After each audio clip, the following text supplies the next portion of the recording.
While I busied myself with chores, a sharp voice pierced through the air from the direction of the venue. "Where's Emily?" My father-in-law's tone carried a hint of frustration.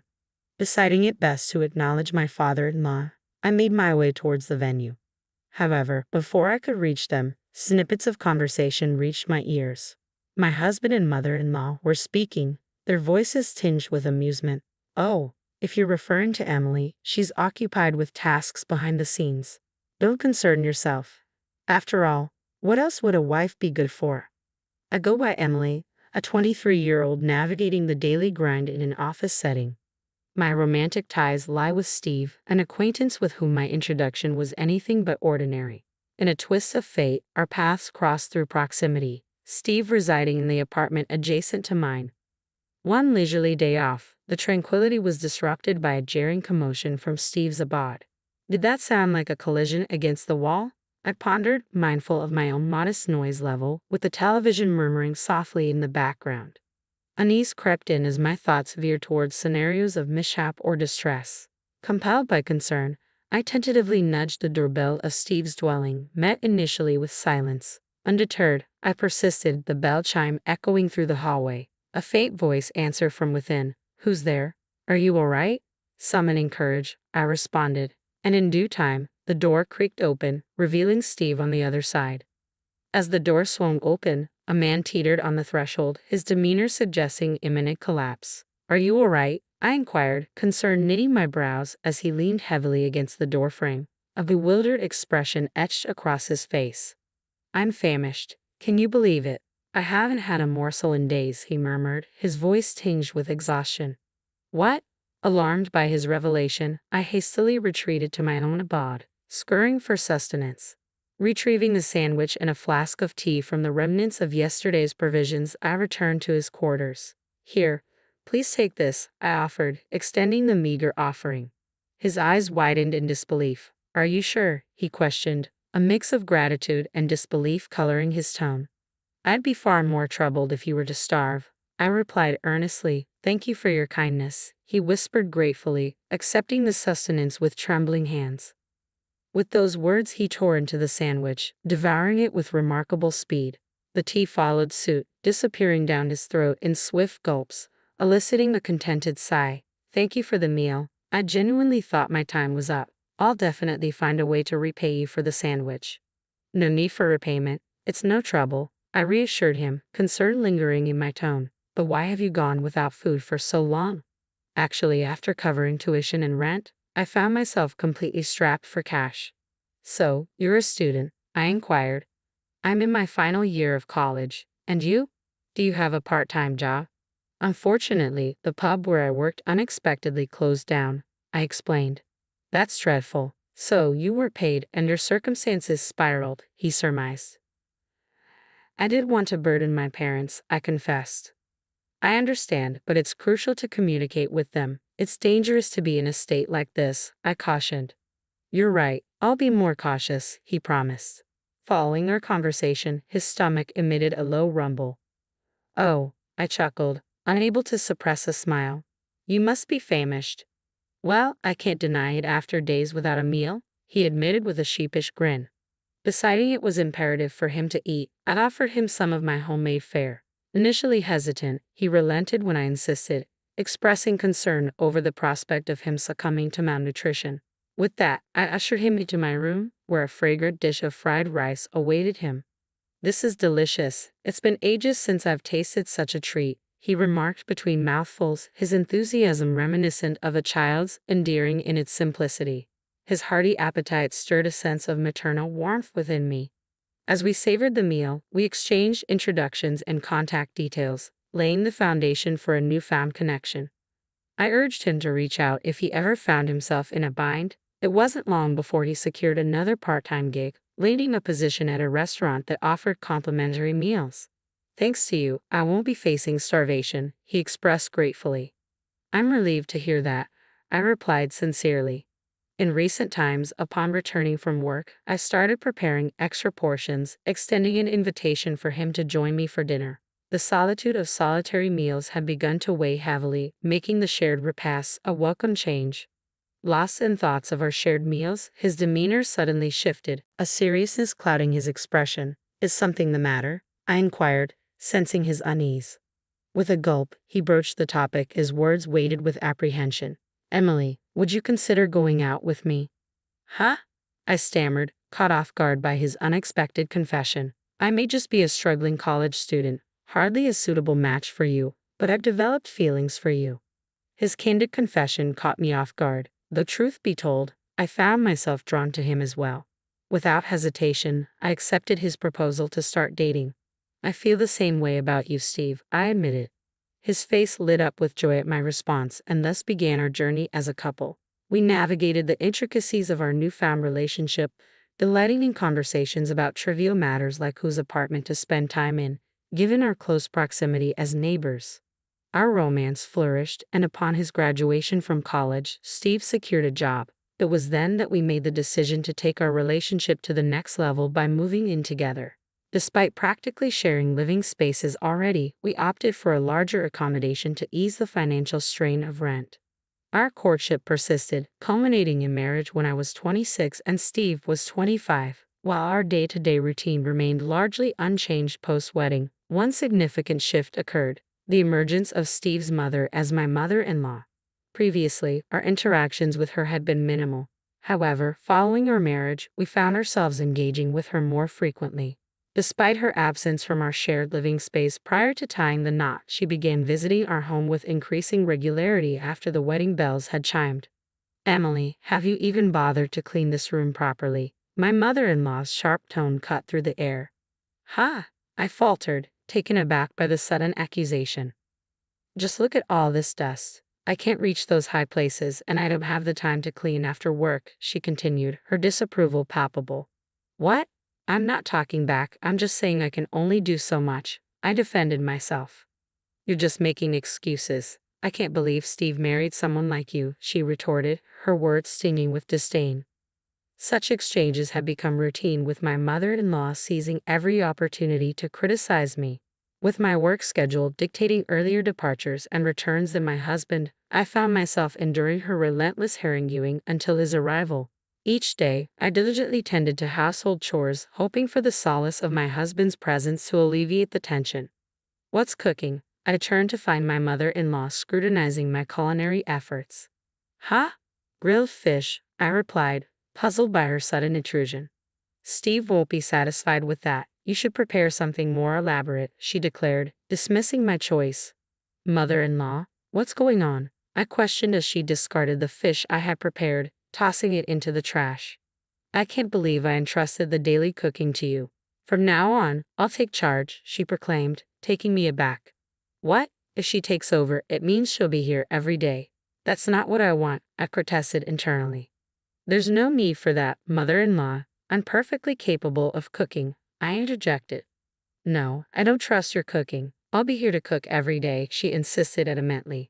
Just then, my husband Steve walked in. She wasted no time consulting him on the matter. Oh, you're pitching in with the household chores? Mom, that's fantastic. Please do, he responded, oblivious to my objection. Ha! I exclaimed, stunned by his decision. I can't wait to cook with you, Emily, she chimed in, a triumphant grin spreading across her face.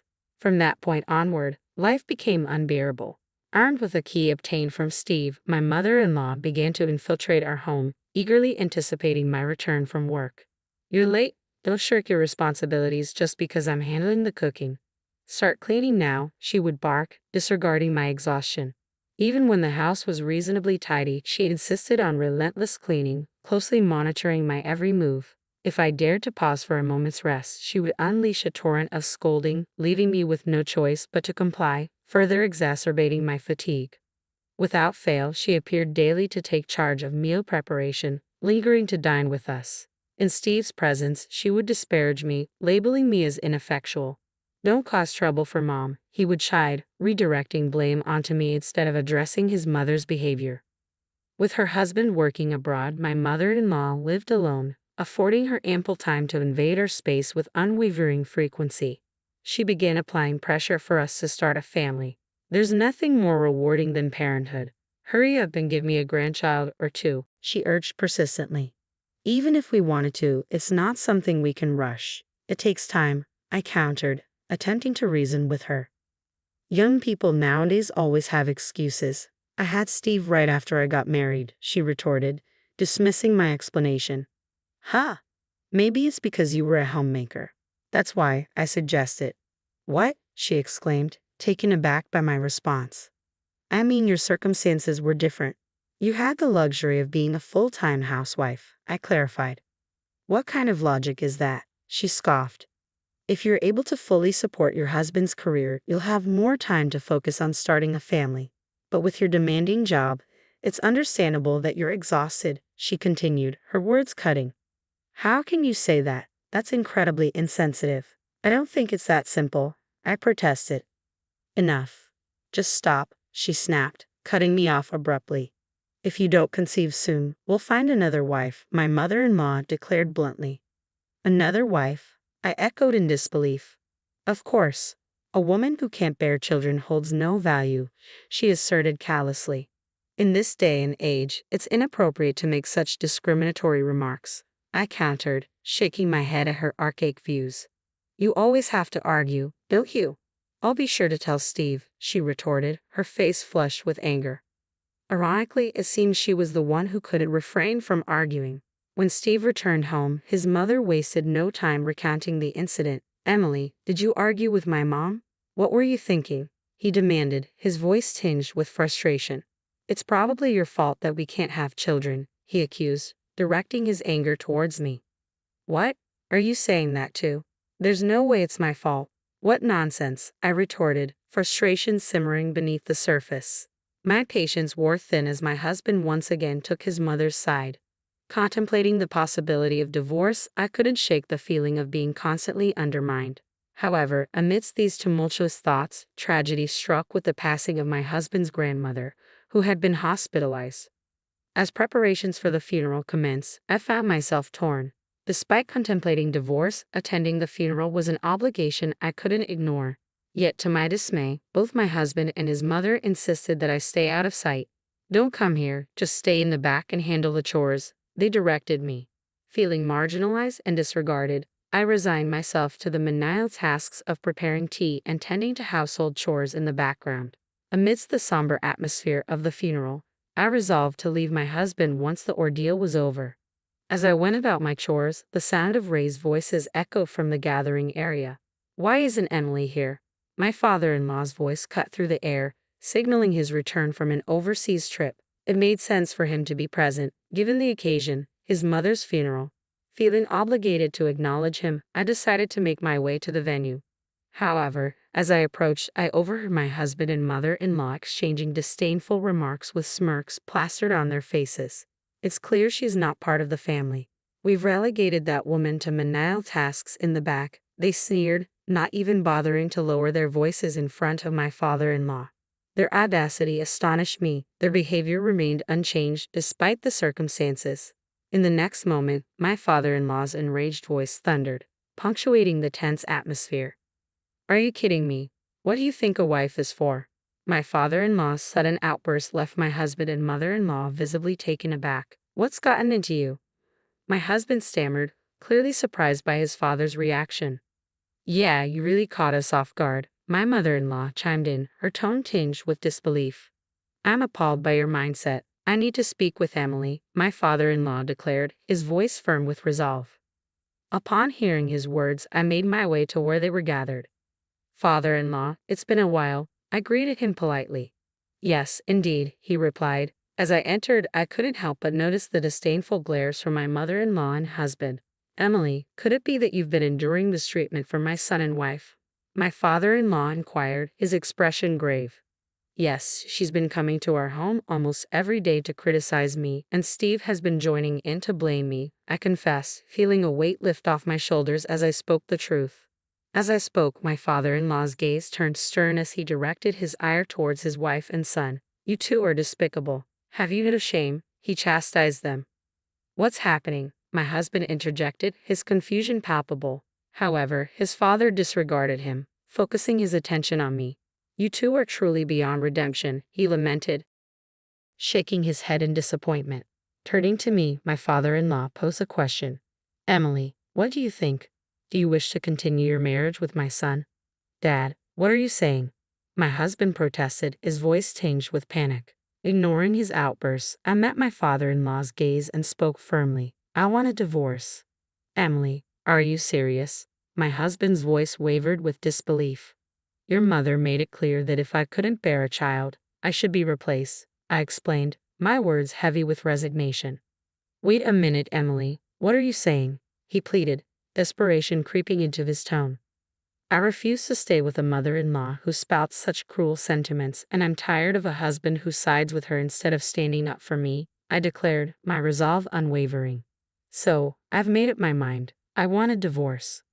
Upon hearing my decision, my father-in-law interjected, I think that's for the best. If you're going to end the marriage, there's no need for you to assist with the funeral any longer, Emily. Thank you for your help thus far. You should go home and pack your things. Thank you. I appreciate your understanding, father-in-law, I replied gratefully before exiting the venue. The color drained from my husband and mother-in-law's faces as her words echoed throughout the room, heard by all the gathered relatives. News of their mistreatment towards me spread swiftly, casting the chilly shadow over their reputations. Following the revelation, aided by my father-in-law's support, I proceeded with the formal divorce from my husband. It appeared that the incident had left such a deep impression on my father-in-law that he also chose to end his marriage with my mother-in-law. Left abandoned by my father-in-law, my mother-in-law found herself with nowhere to turn. Desperate, she sought refuge at my ex-husband's doorstep. However, thus far, I've been shouldering the majority of the living expenses. If my ex-husband and mother-in-law continue their spending habits on food and other miscellaneous items as they always have, their finances will undoubtedly dwindle. Considering my ex-husband's lack of savings, rumors suggest they're struggling to make ends meet. But frankly, it's no longer my concern, so I'm not overly bothered by their financial woes. Meanwhile, I've settled into my own single-person apartment and am relishing the freedom of my solitary life. I recently adopted a cat, so I don't foresee dating being a priority for me anytime soon.